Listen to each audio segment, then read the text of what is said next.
আমি এই কথাটা আমি বলছিলাম, আমার সবচেয়ে বেশি আশ্চর্য লাগে যে পুরো একটা মাস রমজান পালন করে 30 দিন 29 দিন লাগাতার যে রোজা রাখলো, তারাবি পড়লো, একটা মাসের রোজা রমজান পালন করার পরে ঈদের দিন, একেবারে রমজানের পর প্রথম দিন, আজকে মাত্র রোজা শেষ হইল, আজকে ঈদের প্রথম দিন, এই প্রথম দিনে এক মাসের রমজান পাওয়ার পরেও একদিনেই প্রথম দিনেই যারা নাচ গান অসভ্যতা বেহায়াপনা, যাদের ছেলেরা বেপর্দা মেয়েরা বেপর্দা ঘুরলো ফিরলো, গাইলো হাসলো নাচলো গাইলো, ঈদের দিনে অসভ্যতা আর নোংরামি করলো, আহা, তাদের একটা মাসের রমজান দিয়ে তাদের অর্জন কি হলো? ইনসাফ চিন্তা করে। একটা লোক বুঝিয়ে এক মাস ওষুধ খাওয়ার পরে ধারাবাহিক একটা দিনও আজকে মাত্র ওষুধটা বন্ধ করলাম, তো পরের দিনে বুঝি বমি করে দেয়। এক মাসের ওষুধ কি একদিনও কাজ করবে না? তাহলে একটা মাস রমজান রোজা রাখবার পরেও যেই ছেলেগুলো যেই মেয়েগুলো বেহায়া বেপর্দার ঈদের দিনে অসভ্যতা ছড়ায়া দিল, নাচলো গাইলো, মেয়েগুলো বেপর্দা ছুটলো, ছেলেগুলো এক ওয়াক্ত নামাজ পড়লো না, আহা বাপ, এখানেও যদি এমন কেউ থাকো, তোমারে আমি হাত জোড় করে বলি, বন্ধু বলো, এত বড় রমজান দিয়ে তোমার কি অর্জন হলো? মুসলমান এত বড় অসভ্য হয়? মুসলমান এত বড় অসভ্য? আল্লাহ তাআলা বললেন, বান্দা আমি রহমত দিলাম, মাগফিরাত দিলাম, নাজাত দিলাম, জান্নাতের দরজা খোলা করলাম, জাহান্নামের দরজা বন্ধ করে দিলাম, শয়তানগুলো বন্ধ করে দিলাম, প্রতিটা নেকি 70 গুণ বাড়ায়া দিলাম, আমি আল্লাহ তাআলা ইতিকাফের সুযোগ দিলাম, সবে কদরের নিয়ামত দিলাম, আমি আল্লাহ তাআলা ইফতার, আমি তারাবি, আমি সাহারি, আমি রোজা, সব কিছুতে নেকিয়ে নেকি নেকি নেকি নেকি নেকি নেকি নেকি দিলাম।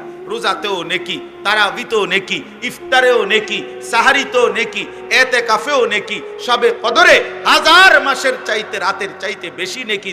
এত কিছু দিয়ে তারপরেও তুই নাফরমানের মন গলাইতে পারলাম না, মাত্র চাঁদ উঠাইলাম, তুই সাথে সাথে আমার নাফরমানি আবার শুরু করে দিলি। লানত তোর উপরে, লানত, লানত তোর উপরে, লানত। ঈদের দিনের ওই বেপর্দা নারীর উপরে লানত, ঈদের দিনের ওই অসভ্য যুবকের উপরে লানত, বেটা তোর উপরে অভিশাপ, তোর উপরে বেটা। কেমনে পারলি বেটা তুই? বেটা তুই না একটা মাস রোজা রাখলি বেটা?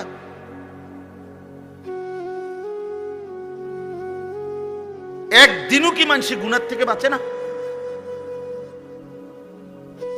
আল্লাহ আমাদেরকে বিবেক দান করেন, আল্লাহ আমাদেরকে বুঝ দান করেন।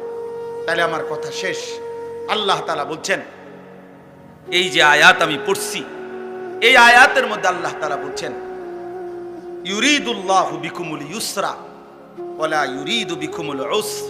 আল্লাহ বলে, বান্দা বিশ্বাস করো, শরীয়তের নামে, বিধানের নামে আমি কোনোটাই তোমাদের জন্য কঠিন করি নাই, সহজ করেছি, সহজ করেছি। বান্দা, আমি একটা হুকুম আমার বান্দার উপরে আমি আল্লাহ কঠিন করি নাই, আমি সহজ করেছি।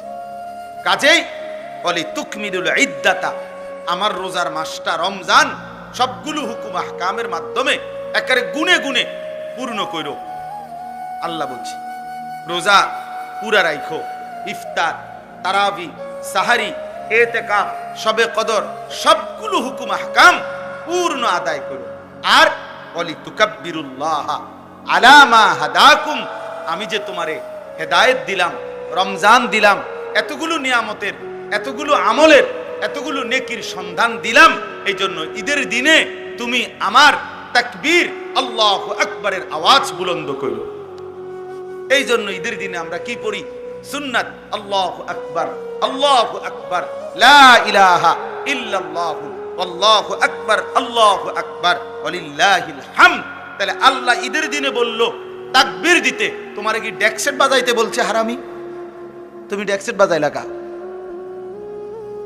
তুই মানুষের বেডির ফিসে আট লাগা। তোমার মেয়ে বেপর্দা বের হলো কেন? এই বাপ, যাদের মেয়ে বেপর্দা বাইর হলো, আপনি কিসের বাপ হইলেন মিয়া? আকামলা মিয়া, কিসের বাপ হইলেন আপনি মিয়া? যার স্ত্রী বেপর্দা, তুমি বেটা কিসের স্বামী বেটা? তুমি অপদার্থ, আত্মমর্যাদা নাই বেটা তোর, বেটা গায়রত নাই বেটা তোর বেডিরে। সারা মহল্লার মানুষ দেখে বেটা, সব বখাটে দুশ্চরিত্র যুবক বেটা, টিটকারি মারে, ইটকারি মারে, তুই বেটা বে করে থাও বেটা। আহাম্মক, এ তো বেগায়রত মানুষ, আত্মসম্মানহীন মানুষ। যার ভিতরে ভদ্রতা আছে, আত্মমর্যাদা আছে, তার স্ত্রী বেপর্দা হতে পারে না। যার ভিতরে প্রেস্টিজ আছে, প্রেস্টিজ, তার মেয়ে বেপর্দা হতে পারে না। আত্মসম্মানের ব্যাপার। আমার মেয়ে গ্রামের সবাই, সব পোলাফাইন তার পিছনে হাঁটবে, তারে টিটকারি করবে, আমি কি বাপ হইলাম আবার? আল্লাহ তাআলার জন্য বলছে, ওয়ালি তুকাব্বিরুল্লাহ আলা মা হাদাকুম। তাকবীর বলো, তাকবীর, আল্লাহু আকবার বলো, আল্লাহু আকবার বলো। আমারে ডাকো, ঈদের দিন আমারে ডাকো, ঈদের দিন আমারে ডাকো। ঈদ কারো বাপের দেওয়া না, ঈদ আল্লাহর দেওয়া। কথা বলেন না? ঈদ রাসূলুল্লাহ সাল্লাল্লাহু আলাইহি সাল্লামের ঘোষণা করা। তাহলে কারো মন মতো ঢাক বাজাইয়া, ঢোল বাজাইয়া, বাদ্য বাজাইয়া, গান বাজাইয়া, ডেকসেট বাজাইয়া ঈদ পালন করিলা, গুনাহের মাধ্যমে ঈদ দিলেন আল্লাহ, আর আল্লাহর দেওয়া ঈদ পালন করিলা আল্লাহর নাফরমানির মাধ্যমে। এটা কি ইনসাফ? এটা কিভাবে ইনসাফ হলো বলেন? আল্লাহ আমাদেরকে বিবেক দান করেন। ওয়ালাআল্লাকুম তাশকুরুন, আল্লাহ তাআলা বলেন, আর এই রমজান পেয়ে তুমি আমার শুকর আদায় করো। আমি তোমারে হায়াত দিছি। তুমি জানো পুরা রমজানে আমি বহু লোককে কবরে নিয়ে গেছি, কিন্তু তোমারে আমি মৃত্যু দেই নাই, পুরাটা মাস হায়াত দিলাম। অতএব এই পুরা মাসের হায়াত পেয়ে তুমি আমার শুকর আদায় করো। আল্লাহ, আপনি আমারে হায়াত দিছেন, আপনি আমারে বাঁচায়া দিছেন, আপনি আমারে রহম করছেন, ফলে আমি রমজান পেলাম, রহমতের অংশও পাইছি, মাগফিরাতের অংশও পেয়েছি, নাজাতের অংশও পাইছি, সবে কদরের রাত্রিও জাগতে পারছি, ইতিকাফও করতে পারছি, তারাবিও পড়লাম, ইফতারও করলাম, সাহারিও খাইলাম, রোজাও রাখলাম। মাওলা তোমার শুকর। মাওলা তুমি হায়াত না দিলে আমি কেমনে করতাম? তুমি জীবন না দিলে আমি কেমনে করতাম? আমি যেদিন চাঁদ উঠে এবছর, সেদিন আমি মদিনা শরীফ ছিলাম। এবার রমজানের চাঁদ উঠে যখন আমি উমরায় ছিলাম, তখন মদিনায় ছিলাম। আমার শায়েখ আল্লামা মুফতি মুশতাকুর নবী সাহেব সহ আমরা অনেক বিরাট কাফেলা তখন মদিনায় ছিলাম। তো মাগরিবের আগ টাইমে নবী সাল্লাল্লাহু আলাইহি সাল্লামের রওজা শরীফের পিছনে আমরা বসা। এই সময় মাগরিবের আজান হইছে, তো একটু দেরিতে নামাজ শুরু হইছে। ইমাম সাহেব রোজার উপরে যে আয়াত কুতিবা আলাইকুমুস সিয়াম, মাগরিবের নামাজে এটাই পড়ছে। আমরা বুঝছি চাঁদ উঠছে, নাই তো উনি এই আয়াত এখন পড়তো না। তো চাঁদ উঠছে, তো সালাম ফিরাইয়া এবার মুয়াজ্জিন জানাজার ঘোষণা দিছে। জানাজা মক্কা মদিনায় প্রত্যেক ওয়াক্তেই কি হয়? জানাজা হয়। তো জানাজার ঘোষণা দিছে, আর ঠিক ওই টাইমে আমার হুজুর আল্লামা মুফতি মুশতাকুর নবী সাহেব হুজুর আমার হাতে ধইরা বলতেছে, মাওলানা, একবারে কাঁদা কাঁদা সুরে, মাওলানা এই মানুষগুলো এখন যাদের জানাজা হবে, আহা গত 2 মাস যাবত তারাও রমজানের আশায় দোয়া করছিল, তারাও তো দোয়া করছিল, আল্লাহুম্মা বারিক লানা ফি রাজাবা ওয়া শাবান ওয়া বাল্লিগনা রমাদান। বলতেছে, মাওলানা আজ তো চাঁদ উঠলো, কিন্তু তারা তো কবরে চলে, তারা তো রমজান পেল। এজন্য বন্ধু, আল্লাহ তাআলা দয়া করে তোমারে আমারে রমজান দিছেন, আল্লাহ হায়াত দিছেন। ওয়ালাআল্লাকুম তাশকুরুন, এজন্য আল্লাহ বলছে, বান্দা আমি হায়াত দিছি, আমি তৌফিক দিয়েছি, আমি সুস্থতা দিয়েছি, আমি আফিয়ত দিয়েছি, অতএব আমার শুকর আদায় করো, আমার বিরোধিতা করো না, আমার নাফরমানি করো না, আমার অবাধ্যতা করো না। অথচ আমরা এতটা মায়া করে আল্লাহ বললেন, আর আমরা ঈদের দিন মানে রমজান শেষ হইতে না হইতেই আল্লাহকে বৃদ্ধাঙ্গুলি দেখাইয়া আল্লাহর নাফরমানি শুরু করে। আল্লাহ আমাদেরকে বুঝ দান করেন, আল্লাহ আমাদেরকে বিবেক দান করেন, গুনাহ থেকে বাঁচবার তৌফিক দান করেন। নয়তো 16 বছরের চেষ্টায় তাকে আল্লাহর কোরআন থেকে বঞ্চিত। একটা কোরআন 3 মাস পড়লেই কোরআন শরীফ সহি শুদ্ধ করা সম্ভব। 1 মাস পড়লেই আমার ড্রাইভার 1 মাসও লাগছে না কোরআন শরীফ সহি শুদ্ধ করতে। সে আমার ড্রাইভারই করে, 2 ক্লাসও পড়ছে না।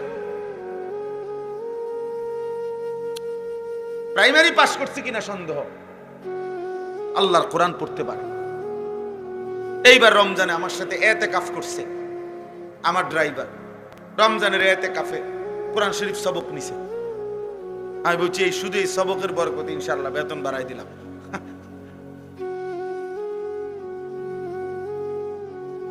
এই জন্য বললাম আল্লাহর কোরআন থেকে, অথচ আল্লাহ তাআলা কোরআনুল কারীমের মধ্যে বলছেন ওয়ালাকাদ ইয়াসসারনাল কোরআনা লিযিকর, আমি কোরআন সহজ করে দিয়েছি, সবার জন্য সহজ, শেখার জন্য, পড়ার জন্য, বোঝার জন্য।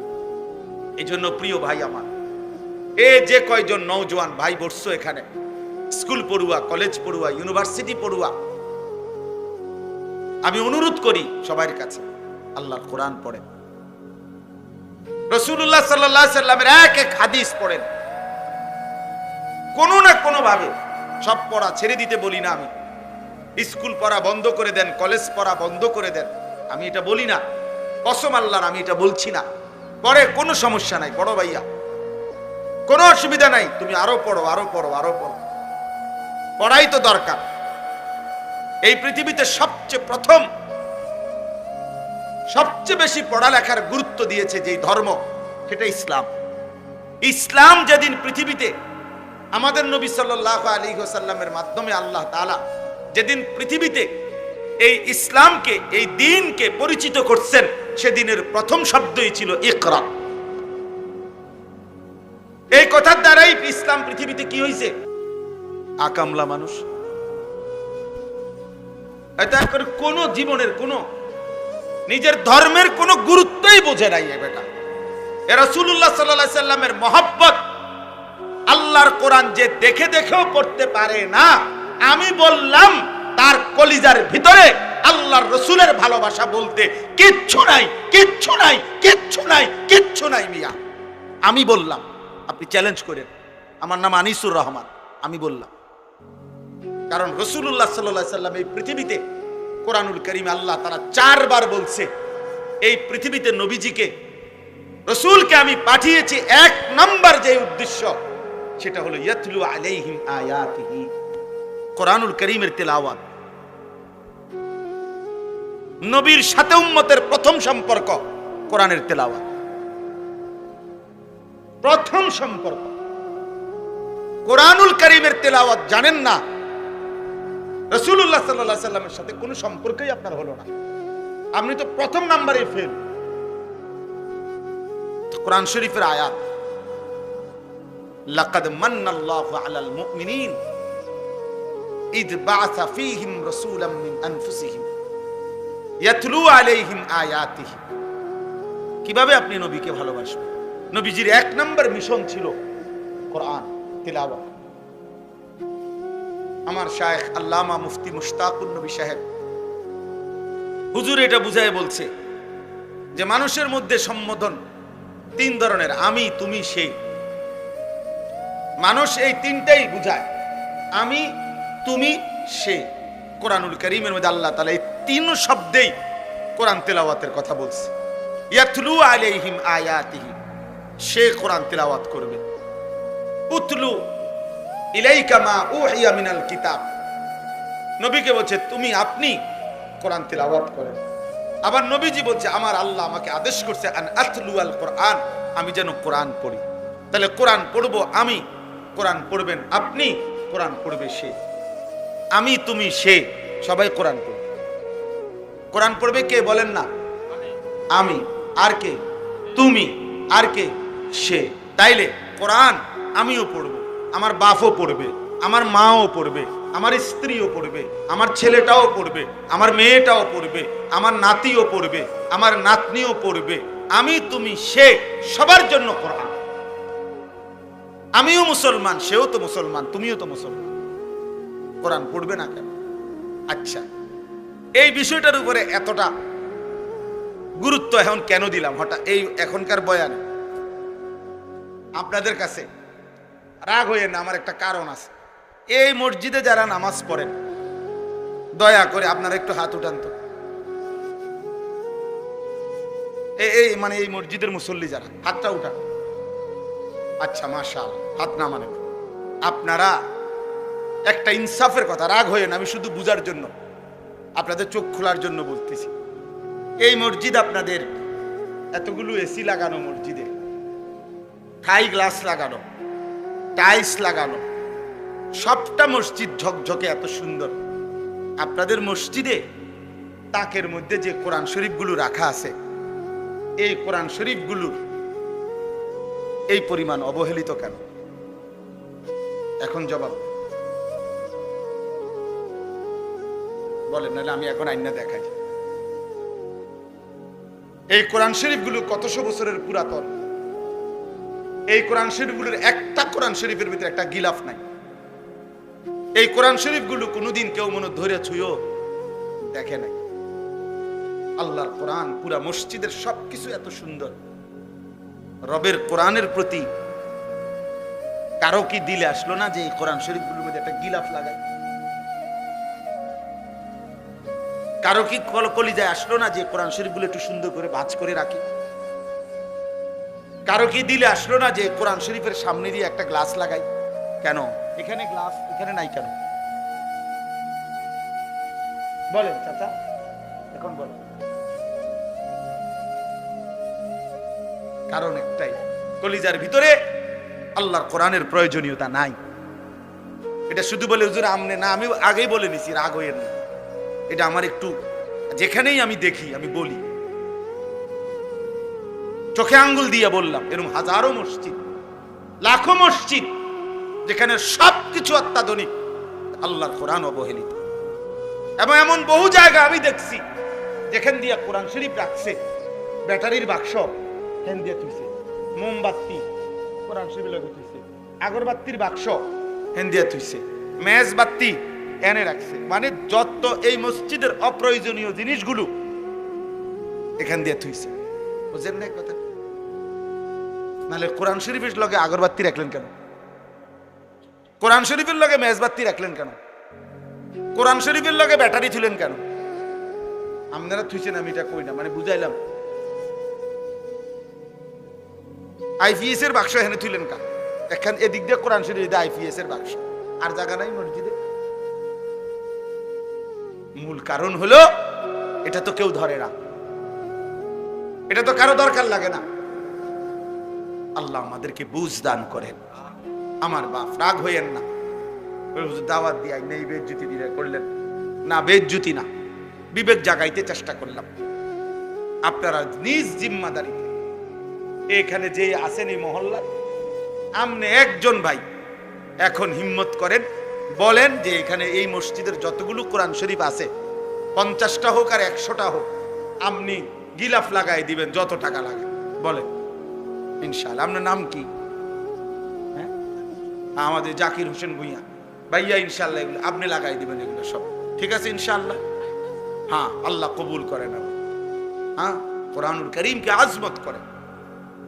রাসূলুল্লাহ সাল্লাল্লাহু আলাইহি ওয়াসাল্লাম বলছেন, দোয়া করতেন, আল্লাহুম্মা জাআলিল কুরআন রাবিআ কলবি, আয় মাওলা কোরআনুল কারীমকে আপনি আমার হৃদয়ের বসন্ত বানিয়ে দেন, ওয়া নূরা সাদরি, আমার বুকের আলো বানিয়ে দেন, ওয়া জালাআ হুজনি, আমার সমস্ত দুঃখ বেদনা পেরেশানি দূরকারী আল্লাহর কোরআনকে বানিয়ে দেন, ওয়া যাহাবা হাম্মি, যাবতীয় অস্থিরতার দূরকারী কোরআনকে বানিয়ে দেন। কোরআনুল কারীমের প্রতি মহব্বত জরুরি, কোরআনুল কারীমের প্রতি আজমত বহুতই জরুরি, বহুতই জরুরি। এজন্য আজকে আপনাদের কাছে এক বয়ানে, এক ওয়াজে বসে পুরা ইসলাম বলা সম্ভব না। নবী সাল্লাল্লাহু আলাইহি ওয়াসাল্লামের 23 বছরের সব বলে দেওয়া একদিনে সম্ভব? কথা বলেন না। তাহলে আমি একটা বিষয় গুরুত্ব দিলাম, সেটা হলো এইখানে আজকে ঈদ পরবর্তী আলহামদুলিল্লাহ যে ভাইরা আছেন, অনেক নওজোয়ান ভাই, কিশোর ভাই, আমি তোমাদের কাছেও ভাইয়া বলি, অনুরোধ করি, আল্লাহর কোরআনকে পড়ো। কোনো না কোনো একটু সময় বাহির করলে, এ পড়ার ফাঁকে ফাঁকে স্কুলে, কলেজে, ইউনিভার্সিটিতে, সব কিছুতে একটু ফাঁক করে সপ্তাহে একদিন হোক, 3 দিনে একদিন হোক, আধা ঘন্টা হোক, 10 মিনিট হোক, 50 মিনিট হোক, যেমনি সুযোগ হয়, বয়স্ক যারা আছেন আপনারাও মসজিদের ইমাম সাহেবের কাছে আল্লাহর কোরআন শিখেন, কোন মাদ্রাসার উস্তাদের কাছে আল্লাহর কোরআন শিখেন, আলেমের সাথে সম্পর্ক করেন। আমাদের দেশে অনেক মুসলমান আমরা মসজিদের ইমামের সাথে আমাদের আন্তরিকতা কম, সালাম ফিরাইয়াই বের হয়ে গেছে, সালাম ফিরাইয়াই না ইমাম সাহেবের কাছে বসে। আমার খুলনার হযরত, বাংলাদেশের একজন শ্রেষ্ঠ বুজুর্গ, পাকিস্তান করাচির বিশ্ববিখ্যাত বুজুর্গ, কুতুবে আলম আরিফ বিল্লাহ হযরত মাওলানা শাহ হাকিম মোহাম্মদ আখতার রহমতুল্লাহ আলাইহির খলিফা হযরত মাওলানা মুফতি নুরুল আমিন সাহেব, অনেক বড় একজন আল্লাহওয়ালা হযরত মাওলানা মুফতি নুরুল আমিন, উনারে আমরা খুলনার হযরত বলি। তো উনি একদিন বয়ানে বলছিলেন, যশোর এক মাহফিলে আমি হুজুরের সাথে ছিলাম। তো হুজুর বয়ানে বলতেছিলেন 30টা বছর ধরে, 20টা বছর ধরে, কথাটা খেয়াল করেন, 30 বছর ধরে, 20 বছর ধরে, 10 বছর ধরে আল্লাহর ঘর মসজিদে যে মানুষটা দিবানিশি 5 ওয়াক্ত নামাজের ইমামতি করছে, বিশ্বাস করেন আমি হুজুরের কথা, শায়েখের কথা বলতেছি, উনি বলছেন নিঃসন্দেহে এই ব্যক্তি, এই ইমাম আল্লাহওয়ালা, আল্লাহওয়ালা। তাকে কদর করা উচিত, তাকে ভালোবাসা উচিত, তাকে শ্রদ্ধা করা উচিত। হ্যাঁ, হঠাৎ করে আসা বক্তার কপালে জোটে 50,000 টাকা, কিন্তু ইমাম সাহেবের কপালে জোরে কেনা 200 টাকা। কেন? কারণ উনি যে ফরজ নামাজের ইমামতি করে, এই জন্য এটা অন্যায় হয়েছে ওনার। অথচ ফরজ নামাজের দাম বেশি না, কথা বলেন না কেন? ইমামের দাম বেশি। আল ইমামু যামিন, আল্লাহর নবী সাল্লাল্লাহু আলাইহি ওয়াসাল্লাম বলছেন, ইমাম পুরা মহল্লাবাসীর জিম্মাদার, তাদের ঈমান, আমল, আখলাক, আখিরাত সর্ববিষয়ের পাহারাদার। নবী সাল্লাল্লাহু আলাইহি ওয়াসাল্লাম আলাদা দোয়া করছেন, আল্লাহুম্মা আরশিদিল আইম্মা, আল্লাহ ইমামদেরকে আপনি হেদায়েতের রাস্তা, কল্যাণের রাস্তা আপনি দেখান। কারণ তার পিছনে মানুষ অনুসরণ করে, তাকে মানুষ অনুসরণ করে। এই জন্য মসজিদের ইমামের সাথে সম্পর্ক বাড়ান, আলেমে দ্বীনের সাথে সম্পর্ক বাড়ান, একটা একটা মাসআলা শিখেন, একটা একটা শব্দ শিখেন, নিজের রুকুটা একজন আলেমকে দেখান যে হুজুর আমার রুকু হয় কিনা, আমার সেজদা হয় কিনা, আমার নামাজ হয় কিনা, আমার ওযু হয় কিনা, আপনি একবার দেখায় নেন। হ্যাঁ, বলে হুজুর ছোটবেলায় তো আমি মক্তবে শিখছি। ঠিক আছে বাবা, মক্তবে শিখলেও তো আজকে 40 বছর হয়ে গেছে, 50 বছর পরে আপনার বেখেয়ালে কোনো ভুল তো থাকতে পারে। এখন যদি শুধরায় নেয়, আখিরাত সুন্দর হয়ে গেল, কবরে গিয়ে অনুভব করিলে সুন্দর করার তো আর সুযোগ হলো না। পরকালে গিয়ে তো আপনি বুঝবেন, কিন্তু সব লাভ তো হবে না। কোরআন শরীফে কথা স্পষ্ট আছে, প্রত্যেকটা নাফরমান হাসরের ময়দানে তার সমস্ত পাপের কথা মনে পড়বে। ওয়াজিআ ইয়াউমাইদিন বিজাহান্নাম ইয়াউমাইদিন ইয়াতাযাক্কারুল ইনসান ওয়া আন্না লাহুদ যিকরা। আল্লাহ বলে, হাসরের ময়দানে যখন ফেরেশতারা জাহান্নামকে টেনে আনবে, সবার সামনে এনে দাঁড় করাবে জাহান্নামকে, জাহান্নামকে টাইনা আনবে। এই যে মনে করেন এটা সাউন্ড বক্স, এটা যেরকম আমরা এখন সবাই দেখতেছি, এরকম জাহান্নামকে টেনে এনে দাঁড় করাবে ফেরেশতারা। কোরআন শরীফের আয়াত। আল্লাহ বলেন নাফরমান জাহান্নামের দিকে তাকাইয়েই ইয়াউমাইদিন ইয়াতাযাক্কারুল ইনসান, তার দুনিয়ার জীবনের সব কথা মনে পড়বে। ওয়া আন্না লাহুদ যিকরা, কিন্তু বলো না সেদিন মনে পড়ে কি লাভ হবে? কোরআন শরীফের আয়াত। ওয়া আন্না লাহুদ যিকরা, বলো না মনে পড়ে কি লাভ হবে? বুঝে তো আসবে। লাতারাবুন্নাল জাহিম সুম্মা লাতারাবুন্নাহা আইনাল ইয়াকিন। আল্লাহ বলে, বান্দা এই 2 চোখে জাহান্নামকে দেখবা, আর 2 চোখে দেখে, চোখে দেখা বিষয়ে যেমন নিশ্চিত হয়, এরকম নিশ্চিত হবা জাহান্নামের ব্যাপারে। মনে করেন এইটা যে একটা হ্যান্ডবিল, এটা আপনারা নিশ্চিত? না না, এটা একটা মূলত মোবাইল। হ্যাঁ হ্যাঁ, আমি প্রধান বক্তা। আরে আমি বলতেছি মিয়া, এটা একটা মোবাইল মূলত। কথা বলেন না আপনারা। আমার সার্টিফিকেট জানেন, আমি অনেক পড়ালেখা করছি। আমি বলতেছি এটা মোবাইল, আমি মাস্টার্স পাস। আপনি কইবেন কি আপনার মাস্টার্সের গোষ্ঠী গিলেন মিয়া? আমি এটা চোখে দেখি, এটা হ্যান্ডবিল, আপনি করেন এটা মোবাইল। আপনি সার্টিফিকেট দিয়ে আমি কিনবো? আমি নিশ্চিত এটা চোখে দেখতেছি। তাহলে চোখে দেখা জ্ঞান, এটা অস্বীকার করার কোনো সুযোগ আছে? আল্লাহ তাআলা বলে জাহান্নামকে এভাবে চোখে দেখবা আর চোখে দেখে নিশ্চিত হবা, কিন্তু বান্দা আফসোস তো করবা। লাভ কি হবে? লাভ কি? লাভ কি হবে? লাভ কি হবে? হায় ছেলেরা, তোমরা যদি বুঝতা ভাই কি পরিমাণ মোবাইল, ছবি, নারী, অস্থির দৃশ্য দেখলাম। কেনই দেখো, কারে দেখো, কার মারে দেখলা, কার বোনেরে দেখলা, কেন দেখলা? 18 বছরের যুবক, তোমার এত নারী দরকার, এত উলঙ্গ ছবি দরকার?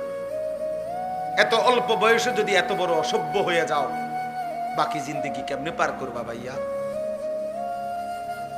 16 বছরে যদি এত উলঙ্গ ছবি দেখে ফেলো, হায় হায়, বাকি জীবন কি করবে?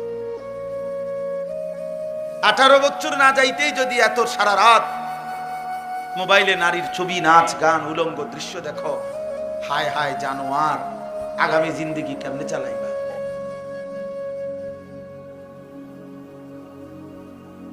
হ্যাঁ,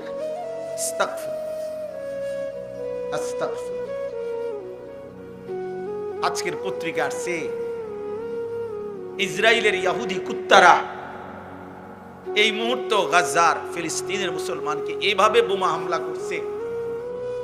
বোমার হামলার সাথে সাথে ওই জায়গার মধ্যে ধোঁয়া উঠে জীবন্ত মানুষ যে মারা গেছে তাৎক্ষণিক এই মানুষের লাশ টুকরা টুকরা হয়ে আকাশে উঠতেছে, উপরে উঠতেছে। আমি নিজ চোখে দেখছি ইমানদারের লাশ, মুসলমানের লাশ টুকরা হইয়া ছিন্ন ভিন্ন হইয়া উপরে উঠতেছে ধোঁয়ার সাথে। এটা তো ভাইয়া রূপকথা না, এটা তো গল্প না, এটা অতীত কাহিনী না, এটা কাল্পনিক কোনো কথা না। এই মুহূর্তে হচ্ছে পৃথিবীতে। ইহুদি কুত্তারা, বেঈমানরা মুসলমানদের উপরে এইভাবে জুলুম করছে। ওই মুহূর্তে পৃথিবীর এক অঞ্চলের মুসলমান যখন এই পরিমাণ নির্যাতিত, আরেক অঞ্চলের মুসলমানের সন্তান, মুসলমানের যুবক ঠিক ওই মুহূর্তে সারা রাত মোবাইলে উলঙ্গ ছবি দেখতেছে। আরে দোস্ত, এর চাইতে বড় বেইনসাফি জুলুম আর কি হইতে পারে? এর চাইতে বড় আফসোস কি হইতে পারে? এর চাইতে বড় আরে কিছু করতে না পারি, চোখের এক ফোঁটা পানি তো ফেলতে পারি, আল্লাহর কাছে তো দুইটা হাত তুলতে পারি না। মনে হয় যেন পাশের বাড়ির মুসলমানকে রক্তে ভাসায় দিছে এই ঘরের ছেলে, তখনও মোবাইল। আমার সমস্যা কি? তারা মেরে দিয়েছে আমার পিঠ, আমার সমস্যা কি? আমার তো মারছে না, আমারও তো মারছে না। মিয়ানমারে না ভূমিকম্প হয়েছে, আমার দেশে তো হয়েছে না, আমরা বুড়িসং তো আর হয়েছে না, অসুবিধা কি? এই জন্য ভাইয়া ভাবা উচিত, আমরা ভাবা উচিত, আমরা ভাবা উচিত। প্রতিনিয়ত প্রতি মুহূর্তে মুসলমানের উপরে জুলুমের মাত্রা, নির্যাতনের মাত্রা বেড়ে যাচ্ছে। কোনো ভদ্রতা, কোনো সভ্যতা, কোনো মানবতা এই ইহুদি কুত্তাদের কাছে নাই, এই হিংস্র জানোয়ারদের কাছে নাই। পৃথিবীর সমস্ত মানবতা, ভদ্রতা সবকিছু তালা মাইরা, বিবেকের মধ্যে তালা মেরে এরা মুসলমানকে ধ্বংস করে দিচ্ছে, রক্তে জমিন ভাসায় দিচ্ছে। এই সময় আমরা এত নাচ গান, এত তামাশা করা ঠিক না। আমি এই কথাটা আমি বলছিলাম, আমার সবচেয়ে বেশি আশ্চর্য লাগে যে পুরো একটা মাস রমজান পালন করে 30 দিন 29 দিন লাগাতার যে রোজা রাখলো, তারাবি পড়লো, একটা মাসের রোজা রমজান পালন করার পরে ঈদের দিন, একেবারে রমজানের পর প্রথম দিন, আজকে মাত্র রোজা শেষ হইল, আজকে ঈদের প্রথম দিন, এই প্রথম দিনে এক মাসের রমজান পাওয়ার পরেও একদিনেই প্রথম দিনেই যারা নাচ গান অসভ্যতা বেহায়াপনা, যাদের ছেলেরা বেপর্দা মেয়েরা বেপর্দা ঘুরলো ফিরলো, গাইলো হাসলো নাচলো গাইলো, ঈদের দিনে অসভ্যতা আর নোংরামি করলো, আহা, তাদের একটা মাসের রমজান দিয়ে তাদের অর্জন কি হলো? ইনসাফ চিন্তা করে। একটা লোক বুঝিয়ে এক মাস ওষুধ খাওয়ার পরে ধারাবাহিক একটা দিনও আজকে মাত্র ওষুধটা বন্ধ করলাম, তো পরের দিনে বুঝি বমি করে দেয়। এক মাসের ওষুধ কি একদিনও কাজ করবে না? তাহলে একটা মাস রমজান রোজা রাখবার পরেও যেই ছেলেগুলো যেই মেয়েগুলো বেহায়া বেপর্দার ঈদের দিনে অসভ্যতা ছড়ায়া দিল, নাচলো গাইলো, মেয়েগুলো বেপর্দা ছুটলো, ছেলেগুলো এক ওয়াক্ত নামাজ পড়লো না, আহা বাপ, এখানেও যদি এমন কেউ থাকো, তোমারে আমি হাত জোড় করে বলি, বন্ধু বলো, এত বড় রমজান দিয়ে তোমার কি অর্জন হলো?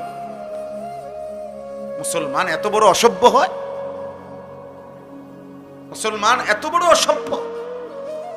আল্লাহ তাআলা বললেন, বান্দা আমি রহমত দিলাম, মাগফিরাত দিলাম, নাজাত দিলাম, জান্নাতের দরজা খোলা করলাম, জাহান্নামের দরজা বন্ধ করে দিলাম, শয়তানগুলো বন্ধ করে দিলাম, প্রতিটা নেকি 70 গুণ বাড়ায়া দিলাম, আমি আল্লাহ তাআলা ইতিকাফের সুযোগ দিলাম, সবে কদরের নিয়ামত দিলাম, আমি আল্লাহ তাআলা ইফতার, আমি তারাবি, আমি সাহারি, আমি রোজা, সব কিছুতে নেকিয়ে নেকি নেকি নেকি নেকি নেকি নেকি নেকি দিলাম। রোজাতেও নেকি, তারাবিতেও নেকি, ইফতারেও নেকি, সাহারিতেও নেকি, ইতিকাফেও নেকি, সবে কদরে 1000 মাসের চাইতে রাতের চাইতে বেশি নেকি। এত কিছু দিয়ে তারপরেও তুই নাফরমানের মন গলাইতে পারলাম না, মাত্র চাঁদ উঠাইলাম, তুই সাথে সাথে আমার নাফরমানি আবার শুরু করে দিলি। লানত তোর উপরে, লানত, লানত তোর উপরে, লানত। ঈদের দিনের ওই বেপর্দা নারীর উপরে লানত, ঈদের দিনের ওই অসভ্য যুবকের উপরে লানত, বেটা তোর উপরে অভিশাপ, তোর উপরে বেটা। কেমনে পারলি বেটা তুই? বেটা তুই না একটা মাস রোজা রাখলি বেটা?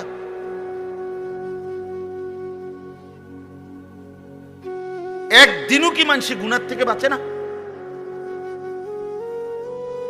আল্লাহ আমাদেরকে বিবেক দান করেন, আল্লাহ আমাদেরকে বুঝ দান করেন।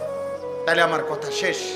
আল্লাহ তাআলা বলছেন, এই যে আয়াত আমি পড়ছি, এই আয়াতের মধ্যে আল্লাহ তাআলা বলছেন, ইউরিদুল্লাহু বিকুমুল ইউসরা ওয়ালা ইউরিদু বিকুমুল উসর। আল্লাহ বলে, বান্দা বিশ্বাস করো, শরীয়তের নামে বিধানের নামে আমি কোনোটাই তোমাদের জন্য কঠিন করি নাই, সহজ করেছি, সহজ করেছি। বান্দা, আমি একটা হুকুম আমার বান্দার উপরে আমি আল্লাহ কঠিন করি নাই, আমি সহজ করেছি। কাজেই বলি তুকমিলুল ইদ্দাতা, আমার রোজার মাসটা রমজান সবগুলো হুকুম আহকামের মাধ্যমে একেবারে গুনে গুনে পূর্ণ করো। আল্লাহ বলছে রোজা পুরা রাখো, ইফতার, তারাবি, সাহারি, ইতিকাফ, শবে কদর, সবগুলো হুকুম আহকাম পূর্ণ আদায় করো। আর বলি তুকাব্বিরুল্লাহ আলা মা হাদাকুম, আমি যে তোমারে হেদায়েত দিলাম, রমজান দিলাম, এতগুলো নিয়ামতের, এতগুলো আমলের, এতগুলো নেকির সন্ধান দিলাম, এই জন্য ঈদের দিনে তুমি আমার তাকবীর আল্লাহু আকবারের আওয়াজ বুলন্দ করো। এই জন্য ঈদের দিনে আমরা কি পড়ি? সুন্নাত আল্লাহু আকবার, আল্লাহু আকবার, লা ইলাহা ইল্লাল্লাহু আল্লাহু আকবার, আল্লাহু আকবার, ওয়ালিল্লাহিল হামদ। তাহলে আল্লাহ ঈদের দিনে বলল তাকবীর দিতে, তোমারে কি ডেক্সেট বাজাইতে বলছে হারামি? তুমি ডেক্সেট বাজাই লাগা, তুমি মানুষের বেডির ফিসে আট লাগা, তোমার মেয়ে বেপর্দা বের হলো কেন? এই বাপ, যাদের মেয়ে বেপর্দা বাইর হলো, আপনি কিসের বাপ হইলেন মিয়া? আকামলা মিয়া, কিসের বাপ হইলেন আপনি মিয়া? যার স্ত্রী বেপর্দা, তুমি বেটা কিসের স্বামী বেটা? তুমি অপদার্থ, আত্মমর্যাদা নাই বেটা তোর, বেটা গায়রত নাই বেটা তোর বেডিরে। সারা মহল্লার মানুষ দেখে বেটা, সব বখাটে দুশ্চরিত্র যুবক বেটা, টিটকারি মারে, ইটকারি মারে, তুই বেটা বে করে থাও বেটা। আহাম্মক, এ তো বেগায়রত মানুষ, আত্মসম্মানহীন মানুষ। যার ভিতরে ভদ্রতা আছে, আত্মমর্যাদা আছে, তার স্ত্রী বেপর্দা হতে পারে না। যার ভিতরে প্রেস্টিজ আছে, প্রেস্টিজ, তার মেয়ে বেপর্দা হতে পারে না। আত্মসম্মানের ব্যাপার। আমার মেয়ে গ্রামের সবাই, সব পোলাফাইন তার পিছনে হাঁটবে, তারে টিটকারি করবে, আমি কি বাপ হইলাম আবার? আল্লাহ তাআলার জন্য বলছে, ওয়ালি তুকাব্বিরুল্লাহ আলা মা হাদাকুম। তাকবীর বলো, তাকবীর, আল্লাহু আকবার বলো, আল্লাহু আকবার বলো। আমারে ডাকো, ঈদের দিন আমারে ডাকো, ঈদের দিন আমারে ডাকো।